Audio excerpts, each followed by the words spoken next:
चलो आज देखते हैं हम लोग प्रायद्वीपीय भारत के पठार के विषय में। प्रायद्वीपीय भारत का पठार कैसे बना या किसका भाग है, इसमें क्या क्या आते हैं, इसके विषय में देखते हैं। हम लोगों ने हिमालय के विषय में, उत्तर भारत के विषय में पढ़ लिया। आज पढ़ना है क्या, प्रायद्वीपीय भारत के पठार के विषय में। क्लियर। और प्रायद्वीपीय भारत के पठार के विषय में हम लोग बात करते हैं तो सबसे पहले इसी प्रायद्वीपीय भारत के पठार में इसका निर्माण कैसे हुआ। जो हमारे 7 महाद्वीप या 6 महाद्वीप जो भी आप लोग जानते हो, और वैसे हैं कितने महाद्वीप, 7 महाद्वीप। कितने महाद्वीप हैं, 7 महाद्वीप हैं। और उन 7 महाद्वीपों को पहले समग्र रूप से कहा जाता था पैंजिया। क्या कहा जाता था, पैंजिया। पैंजिया धीरे धीरे क्या हुआ, एक दूसरे से अलग हुआ। इसके लिए एक सिद्धांत पढ़ना पड़ेगा आपको, वेगनर का सिद्धांत।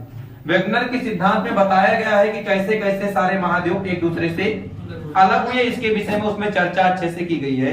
तो यहाँ पर केवल आपको ये देखना है कि जो हमारा पैंजिया था वो 2 चट्टानों में अलग हुआ, 2 भूखंडों में अलग हुआ।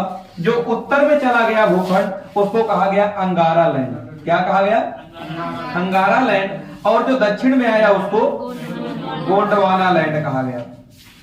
और हमारा ये जो प्रायद्वीपीय भारत का पठार है ये पहले अफ्रीका महाद्वीप से सटा हुआ था। इधर है अफ्रीका महाद्वीप, उससे सटा हुआ था। ये धीरे धीरे क्या हुआ, उत्तर पूर्व की ओर खसकता गया और एक प्रायद्वीपीय भारत का निर्माण हुआ, जिसे हम क्या कहते हैं, भारत का प्रायद्वीपीय पठार कहते हैं। ठीक है। अब इसी दक्षिण भारत के विषय में हमको अध्ययन करना है। हमारा दक्षिण भारत कैसा है, प्रायद्वीपीय भारत का पठार है। प्रायद्वीप क्या होता है समझो। सबसे पहले प्रायद्वीप कहते किसको है, 3 तरफ से समुद्र से घिरा हुआ क्षेत्र क्या कहलाता है, प्रायद्वीप कहलाता है। और चारों तरफ से जल से घिरा हुआ क्षेत्र द्वीप। जो चारों तरफ से घिरा हुआ क्षेत्र होगा उसे द्वीप कहेंगे।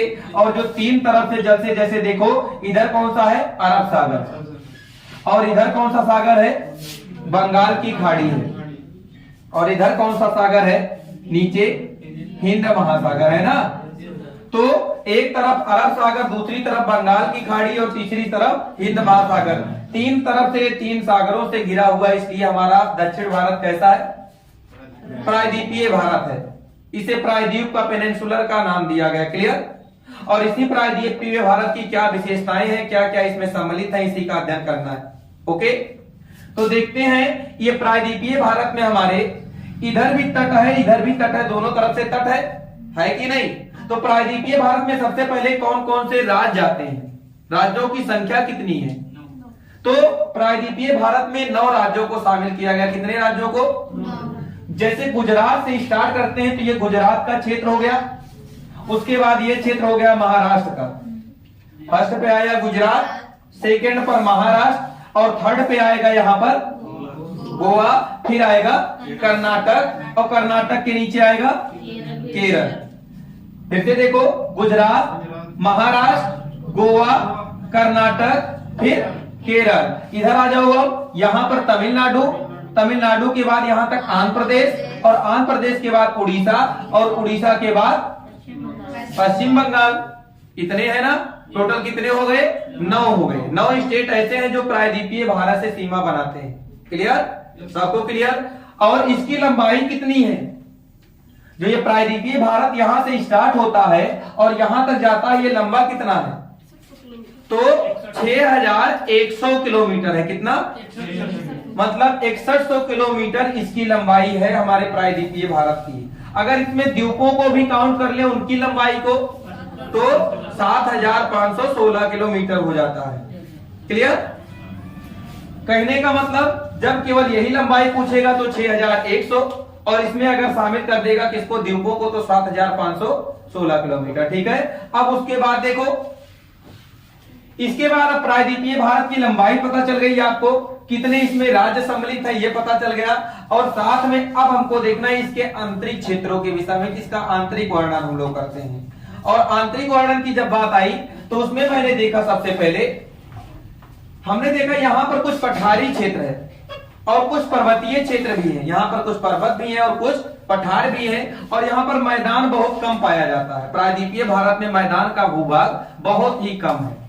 लेकिन जैसे मैदान कहाँ मिलेगा, इधर एक सागर है और सागर किसी तट से जाकर के बार बार टकराएगा अगर, तो यहाँ पर अपने साथ जो औषधि गाद लिया रहेगा, जो भी कचड़े लिया रहेगा, उसको तट के पास में छोड़ेगा कि नहीं? जब वो तट के पास में छोड़ेगा तो यहाँ पर एक मैदान का निर्माण होता है और इसे कहते हैं पश्चिमी घाट। ये क्या है? पश्चिमी घाट का क्षेत्र है। कौन सा क्षेत्र है? ये पश्चिमी घाट है। और पश्चिमी घाट और पश्चिमी तट, पश्चिमी घाट और पश्चिमी तट के बीच का जो क्षेत्र होता है उसे पश्चिमी मैदान का क्षेत्र कहते हैं। ठीक, और ये मैदान बनेगा कि नहीं बनेगा? तट से टकराएगा, घाट से टकराएगा तो यहां पर मैदानी भूभाग बनाएगा और मैदान का ये निर्माण होगा। सोचो, अवसाद से निर्मित है ये। अवसाद मतलब जो कचरा लेकर के आया है, और जहां पर नवीन मिट्टी हमेशा बनती, वहां पर उपजाऊ मिट्टी होती है कि नहीं होती? जहां पर हमेशा नवीन मिट्टी का निर्माण होगा तो उपजाऊ मिट्टी होगी। तो पश्चिमी घाट अत्यधिक उपजाऊ मिट्टी का भी यहाँ पर निर्माण करता है। ऐसे पूर्वी घाट पे भी होता है, लेकिन पश्चिमी घाट ज्यादा अधिक उपजाऊ है और पूर्वी घाट कम उपजाऊ है। अब इसके बाद कहें, लेकिन यहाँ का जो डेल्टाई क्षेत्र है वो बहुत अधिक उपजाऊ है। डेल्टा मतलब जहां पर नदियां ले आकर के अपना मुहावरा बना रही है, वहीं पर ना डेल्टा का। देखो बेटा, जो इधर से इधर को नदियां जितनी बहती, जैसे हमने बताया, एक देखो ये नदी गंगा नदी बह रही है। गंगा नदी ये विश्व का सबसे बड़ा डेल्टा बनाता। जब जरा देखो, ये डेल्टा जैसी आकृति का निर्माण हुआ, तो गंगा नदी सबसे बड़े डेल्टा का निर्माण करती है, जिसका नाम क्या है? सुंदरबन डेल्टा। तो कहोगे आप, जितनी भी दक्षिण भारत की नदियां, वैसे गंगा को दक्षिण भारत की नदी कहते नहीं, उसके नीचे अगर हम बात करें तो यहाँ पर गोदावरी नदी हो गई, कृष्णा नदी हो गई, महानदी हो गई, स्वर्णरेखा नदी हो गई, या हम बात करें इसी के नीचे कावेरी नदी हो गई, वैगई नदी हो गई। ये सारी नदियां किधर बहती हैं? बंगाल की खाड़ी की तरफ बहती हैं। और जितनी भी नदियां बंगाल की खाड़ी की तरफ बहेंगी, वो सब किसका निर्माण करती हैं? डेल्टा का निर्माण करती हैं। किसका निर्माण करती हैं? डेल्टा का निर्माण करती हैं। क्लियर हुआ बात? ये डेल्टा का, इसका मतलब इधर से जितनी नदियां इधर को बहेंगी वो सब किसका निर्माण करेंगी? डेल्टा का। तो चाहे वो महानदी हो गया, चाहे स्वर्ण रेखा, ये सारी नदियां डेल्टा का निर्माण करती। और सोचो, अगर डेल्टा का कैसे निर्माण हो रहा है? ये पानी ऐसे फैल रहा है ना, पानी फैल ही तो रहा है। डेल्टा का निर्माण मतलब जैसे ये नदी बहते हुए आया, ऐसे ये समतल मैदान जब पाया, जैसे हम फर्श पर पानी डालते तो बिखर जाता चारों तरफ ना, जब समतल मैदान आ गया तो यहाँ पर पानी ऐसे बिखर गया। अब पानी बिखरेगा तो जो इसके साथ कीचड़ आज रहेगा वो भी तो फैलेगा बेटा। तो ये क्षेत्र कैसा होगा? उपजाऊ होगा कि नहीं होगा? जब यहाँ पर नवीन मिट्टी, वो भी कीचड़ युक्त, जिसमें बहुत ज्यादा उर्वरता क्षमता हो, वो यहाँ पर नवीन मिट्टी हमेशा निर्मित होता रहे, तो ये क्षेत्र उपजाऊ होगा कि नहीं होगा? तो मैंग्रोव वन यहाँ भी पाया जाता है, मैंग्रोव वन यहाँ भी पाए जाते हैं, और भी सदाबहार वन होते हैं। क्लियर?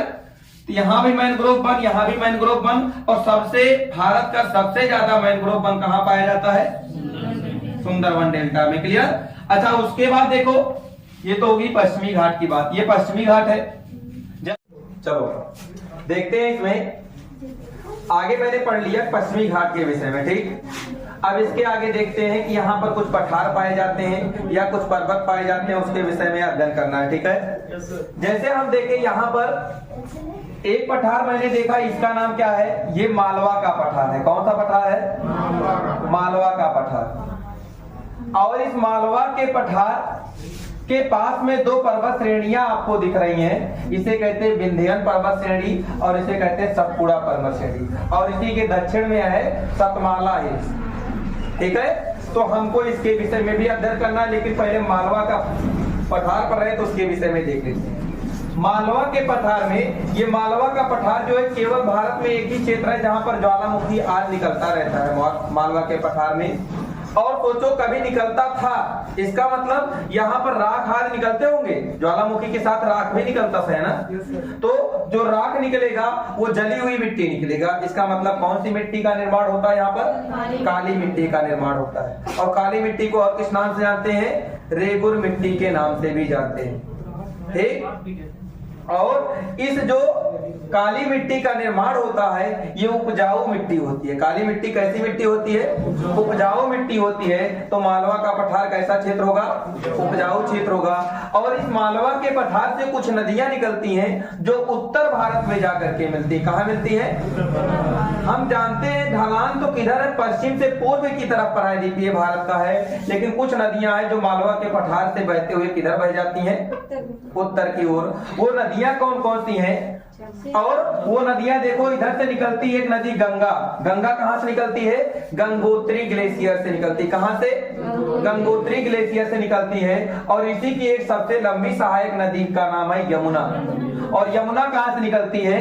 यमुनोत्री ग्लेशियर से निकलती है। कहां से?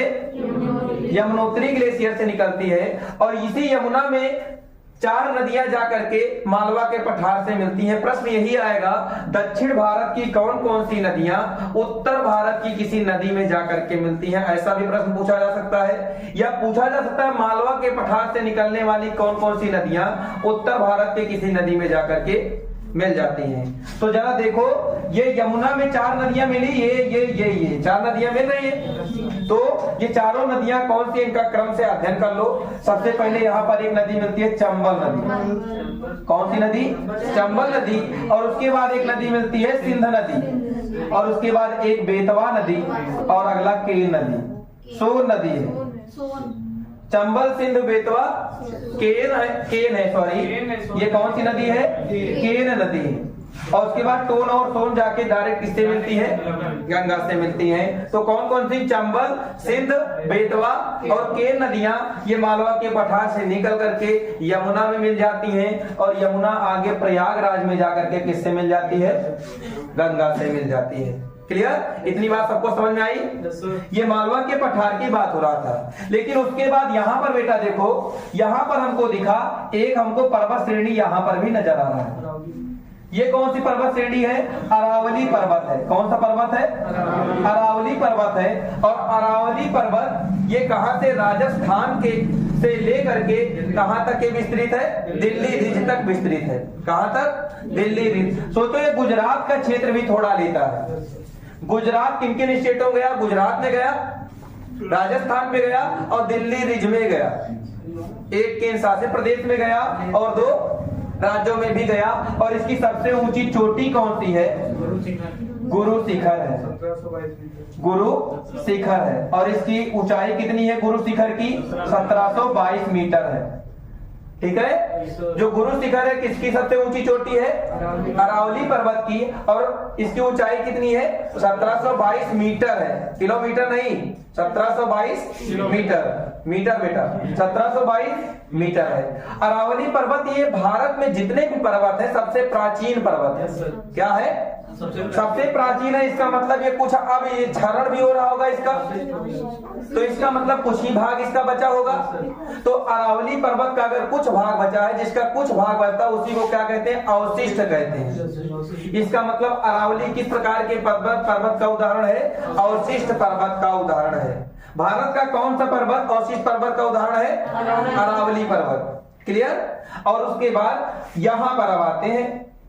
यहां पर देखिए, मैंने बताया कि यहां पर ये विंध्य पर्वत श्रृंखला है, पर्वतमाला है। और विंध्य पर्वतमाला में विंध्य श्रेणी आती है। और उसके बाद एक भांडेर श्रेणी। ये कौन सी श्रेणी है? भांडेर श्रेणी है। और ये कौन सी है? कैमूर श्रेणी है। कौन श्रेणी है? कैमूर श्रेणी है। भांडेर, विंध्य, भांडेर और कैमूर 3 पर्वत श्रेणियां ये विंध्य पर्वतमाला में से शामिल है। विंध्य पर्वत श्रेणी, भांडेर पर्वत श्रेणी और कैमूर पर्वत श्रेणी ये किसमें है? विंध्यन पर्वतमाला में है। पर्वतमाला समझते हो? कई सारी श्रेणियों का समूह क्या कहलाता है? पर्वतमाला कहलाता है। क्लियर? पर्वतों का एक माला बना दो तो श्रेणियां ही तो माला बनाएंगी। आगे देखो, इसी के नीचे जस्ट, और आप लोग जानते हो इसके मध्य एक नदी भी बहती है। विंध्य पर्वत श्रेणी है और विंध्य के नीचे ये सतपुड़ा पर्वत श्रेणी है। कौन सी है? पूरा क्या कहलाता है? सतपुड़ा पर्वत श्रेणी। और सतपुड़ा पर्वत श्रेणी और विंध्य पर्वत श्रेणी के मध्य से एक नदी ऐसे बहती है जिसका नाम है नर्मदा नदी। कौन सा नदी? नर्मदा नदी। अब ये नर्मदा नदी ये कभी इधर जितनी भी पश्चिम में नदियां मुहाना बनाती हैं, ये कभी डेल्टा का निर्माण, ये किसका निर्माण करती हैं? एस्चुरी या ज्वार नदमुख का निर्माण करती हैं। किसका निर्माण? एस्चुरी या ज्वार नदमुख का निर्माण करती हैं। ऐसा क्यों करती हैं? एस्चुरी या ज्वार नदमुख का निर्माण ऐसे जब कोई नदी खड़े ढाल के रूप में गिरती है, तो जैसे हम कहें ये कोई क्षेत्र हो, पानी बहते हुए आए और डायरेक्ट ऐसे गिर जाए नीचे, तो बताओ ये तो पानी डायरेक्ट ऐसे गिरने लगा ना, इसका मतलब ये समतल भाग तक नहीं पहुंचा, यहां तक पहुंचा, यहीं पर इसका कगार निर्मित हो गया, कगार आ गया ना, लास्ट छोर यही है, तो पानी ऐसे फाल के रूप में गिरेगा कि नहीं? जब डायरेक्ट सीधे पानी गिरेगा, इसका मतलब मैंने देखा ये पानी यहां आया और सीधे गिर गया, मिट्टी नीचे डायरेक्ट इस समुद्र में चली गई और कहीं भी नहीं गई, मिट्टी कहीं रुकी नहीं ना। तो ये किसका निर्माण करती है? ज्वार नदमुख या एस्चुरी का निर्माण करती है, जबकि पूर्वी घाट की नदियां किसका निर्माण करती हैं? डेल्टा का निर्माण करती हैं। और ये ज्वार नदमुख का निर्माण क्यों करती हैं? क्योंकि ये भ्रंश घाटी में बहती हुई ढाल का अनुसरण नहीं करती हैं, और ये भ्रंश घाटी में बहती हैं, इसलिए ये ज्वार नदमुख का निर्माण करती हैं। क्लियर? भ्रंश घाटी मतलब समझो दो पर्वतों का धसा हुआ भूभाग ही क्या कहलाता है? बीच का भूभाग भ्रंश कहलाता है। दो पर्वतों के बीच का धसा हुआ भूभाग क्या कहलाता है? भ्रंश कहलाता है। तो अब तो इनको ढलान इधर मिल गया ना, जैसे कहीं पर ये बताओ ये क्षेत्र कौन सा क्षेत्र है? राखी वाखी निर्मित ना, काली मिट्टी निर्मित है, और काली मिट्टी में पानी गया और पानी जैसे ही राख में डालते हो क्या करता है? वो नालिका बना देता है ना, नाली बना देता है कि नहीं? इसका मतलब यहां से जो नदी बहती है वो किसका निर्माण करती है? अवनालिका अपर्दन करती है। क्या करती है? अवनालिका अपर्दन। तो नर्मदा नदी कौन से अपर्दन करती है? अवनालिका अपर्दन करती है। या इसी के नीचे, ये तो सतपुड़ा हो गया, इसी के नीचे एक पहाड़ी है सतमाला हिल्स। इस सतपुड़ा पहाड़ी और सतमाला हिल्स के बीच में भी एक नदी बहती है, जिसका नाम क्या है? उस नदी का नाम है ताप्ती। ओके, ताप्ती नदी किन दो पर्वत श्रेणियों के मध्य से बहती है? सतपुड़ा और सतमाला हिल्स। अच्छा, इसे तो मैंने बता दिया कि विंध्य पर्वत श्रेणी, भांडेर पर्वत श्रेणी और कैमूर पर्वत श्रेणी है ना, लेकिन मैंने अभी इसको नहीं बताया। अब इसे भी देख लो, सतपुड़ा पहाड़ी। सतपुड़ा पहाड़ी का जो सबसे पूर्वी श्रेणी है उसका नाम है राजपीपला। क्या नाम है? राजपीपला। और राजपीपला के बाद है महादेव पर्वत श्रेणी। कौन सा? महादेव पर्वत श्रेणी। और तीसरी पर्वत श्रेणी है ये मैकाल पर्वत श्रेणी। कौन सी? ये राजपीपला, महादेव और मैकाल। राजपीपला, महादेव और मैकाल तीन पर्वत श्रेणियां हैं सतपुड़ा पहाड़ी के रूप में। और इसमें जो पहाड़ी दिख रही है आपको, महादेव पर्वत श्रेणी की, जो महादेव पर्वत श्रेणी है, इसकी सबसे ऊंची चोटी कौन सी है? तो इसकी सबसे ऊंची चोटी कौन सी है? यहाँ पर धूपगढ़ चोटी है। कौन सी? धूपगढ़ चोटी है। अच्छा, उसके बाद यहाँ पर मैकाल है। मैकाल ये छत्तीसगढ़ के पास में पहुंच जाता है। और इसकी सबसे ऊंची चोटी क्या है? अमरकंटक। क्या है? मैकाल पर्वत श्रेणी की सबसे ऊंची चोटी कौन सी है?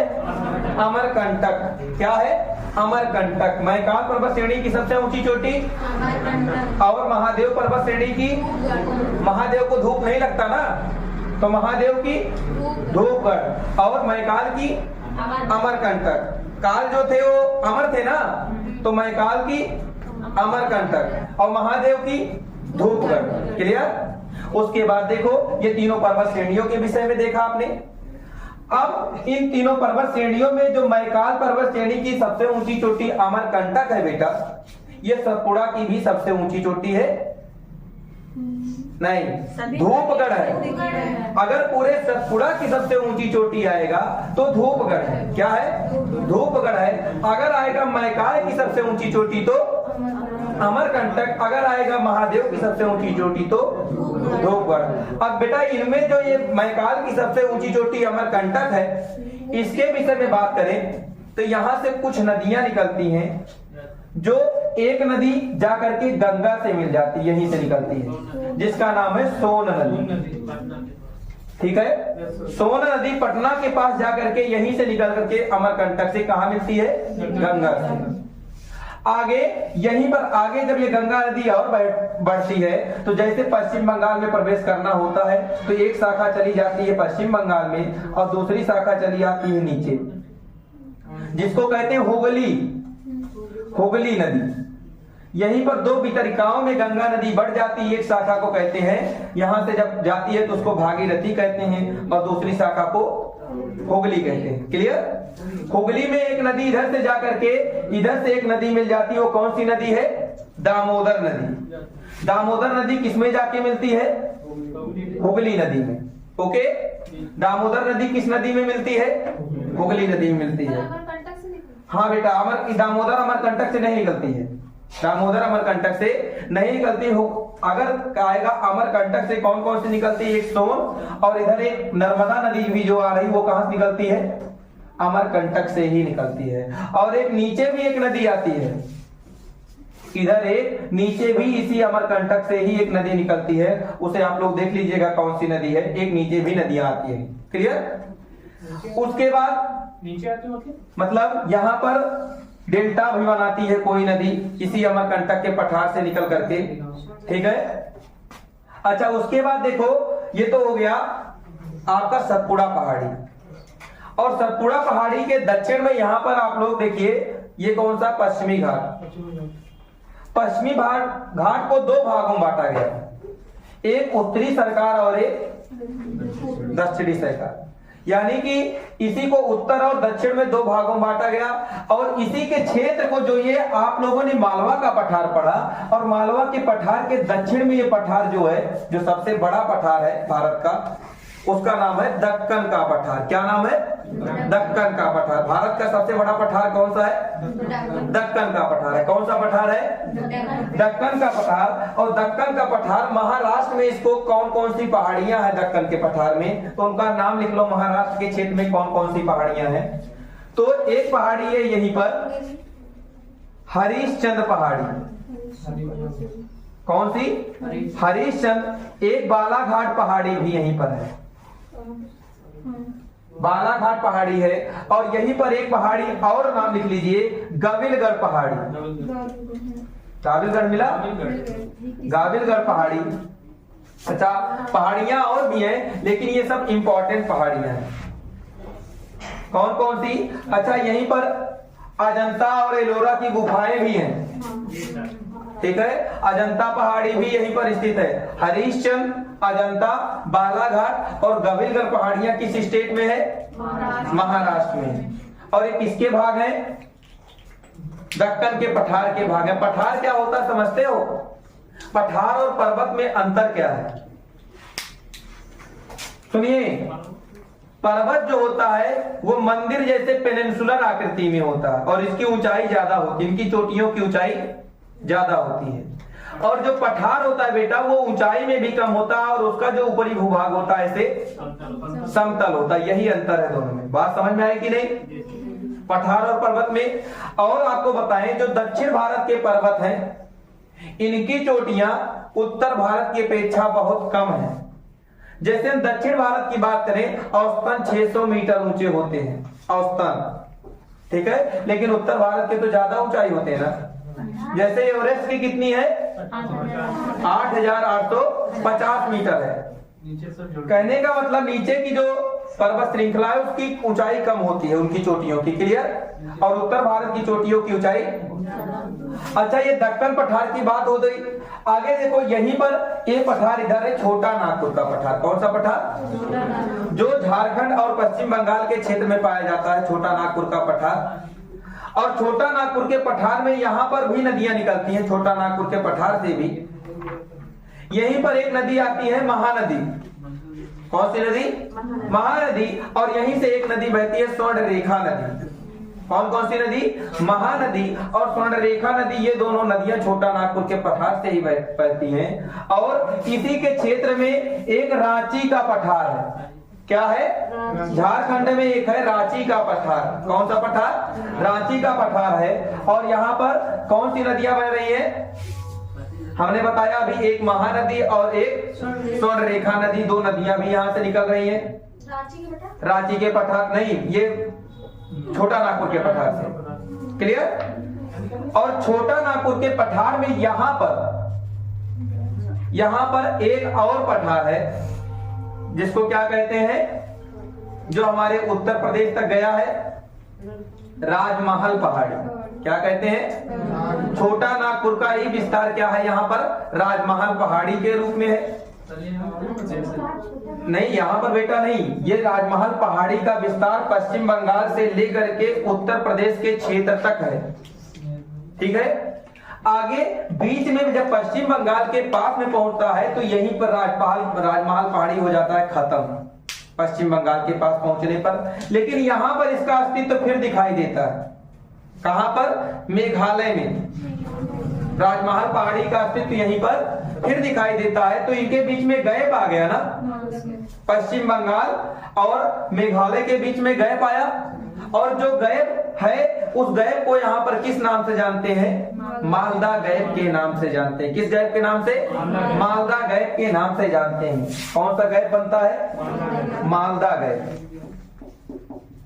मालदा गैप के नाम से जानते हैं। आगे हम बात करें मालदा गैप के बाद, यहां पर ये इसका नाम जो राजमहल पहाड़ी है, इसका नामकरण रख दिया कि इसको दूसरे नाम से जाना जाएगा। है राजमहल पहाड़ी का ही विस्तार, लेकिन इसका नाम रख दिया कभी से शिलांग का पठार जाना जाएगा। किस नाम से? शिलांग के पठार के नाम से इनको जाना जाएगा। और मेघालय में 3 पहाड़ियां हैं, एक को ये है गारो, ये है खासी और ये है जयंतिया। गारो, खासी, जयंतिया। सबसे ज्यादा वर्षा वाला स्थान किस पहाड़ी पर है? खासी पहाड़ी पर है। और क्या है सबसे ज्यादा वर्षा वाला स्थान? मासिन राम। मासिन राम कहां पर है? खासी पहाड़ी पर है। उसके बाद बेटा इसी शिलांग के पठार का ही विस्तार असम में भी 2 पहाड़ियों के रूप में, 2 पहाड़ियां शिलांग के पठार की असम में भी है, जिसका नाम क्या है दोनों पहाड़ी का? एक का नाम है रेंगमा पहाड़ी। कौन सा पहाड़ी? रेंगमा पहाड़ी। और एक का नाम है मिकिर पहाड़ी। रेंगमा और मिकिर पहाड़ियां ये भी शिलांग के पठार का ही भाग है, और ये कहां पर है? असम में। क्लियर हुआ ये पॉइंट? रेंगमा और मिकिर, गारो, खासी, जयंतिया। क्लियर है पॉइंट? अब देखो बेटा छोटा नागपुर का पठार, इसके दक्षिण में दंडका रडका पठार है। कौन सा पठार है? और इसी दंडका रड के पठार के उत्तर में पाया जाता है बस्तर का पठार। कौन सा पठार? बस्तर का पठार भी यहीं पर पाया जाता है। यहाँ पर उड़ीसा के क्षेत्र में और छत्तीसगढ़ के क्षेत्र में ये बस्तर का पठार या दंडका रड का पठार विस्तृत है। उसके नीचे इसी जो यहाँ पर पश्चिमी घाट है, पश्चिमी घाट से 2 नदियां निकलती हैं मुख्य रूप से। पश्चिमी घाट से तो 3 नदियां निकलती हैं, लेकिन उत्तर में 2 नदियां जो निकलती हैं, एक का नाम है पहले गोदावरी और दूसरे का नाम है कृष्णा। गोदावरी और कृष्णा नदियां कहां से निकलती हैं? पश्चिमी घाट से निकलती हैं। और आगे अंत में कर्नाटक के पास ब्रह्मगिरी पहाड़ी के पास में एक नदी निकलती है। कौन सी? कावेरी नदी। कौन सी नदी निकलती है? यहाँ पर कुद्रेमुख है, कुद्रेमुख के निकट से निकलती है कावेरी नदी, और कावेरी नदी अपने मुहाना इधर बना लेती है। क्लियर? कहने का मतलब आया पश्चिमी घाट से हमने देखा 3 नदियां यहाँ पर मुख्य रूप से निकली, जो किधर बह रही है? पूर्व की ओर बह रही है। कौन कौन सी नदियां? एक गोदावरी नदी, दूसरा कावेरी नदी, और तीसरी नदी कौन सी? लेकिन बेटा क्रम से नहीं बता रहे हैं। सबसे पहले गोदावरी, फिर कृष्णा और फिर कावेरी। गोदावरी, कृष्णा, कावेरी। क्लियर? ये 3 नदियां किधर मुहाना बनाती हैं? पूरब की तरफ। तो ये डेल्टा का निर्माण करेंगी या एस्चुरी का? डेल्टा का निर्माण करती हैं। क्या ये बात सबको क्लियर हुआ? अब देखो बेटा ये है पश्चिमी घाट, और इधर ये जो होगा इसे पूर्वी घाट कहेंगे। पूर्वी घाट और पश्चिमी घाट जहां पर आकर के दोनों मिलते हैं उसका नाम है नीलगिरी की गांठ। क्या नाम है? कहने का मतलब पूर्वी घाट और पश्चिमी घाट का मिलन जहां पर होता है उस जगह का नाम क्या है? नीलगिरी की गांठ। क्या क्लियर हुआ ये पॉइंट सबका? नीलगिरी की गांठ के नीचे यहाँ पर कुछ पहाड़ियां और हैं। जैसे यहाँ पर है एक पहाड़ी अन्नाईमुडी, अनाईमुडी, और अनाईमुडी में अन्नामलाई पहाड़ी है। अन्नामलाई पहाड़ी की सबसे ऊंची चोटी कौन सी है? अनाईमुडी। क्या है? अन्नामलाई की सबसे ऊंची चोटी कौन सी है? अनाईमुडी। और इसी के नीचे एक आ जाता है कार्डमम पहाड़ी।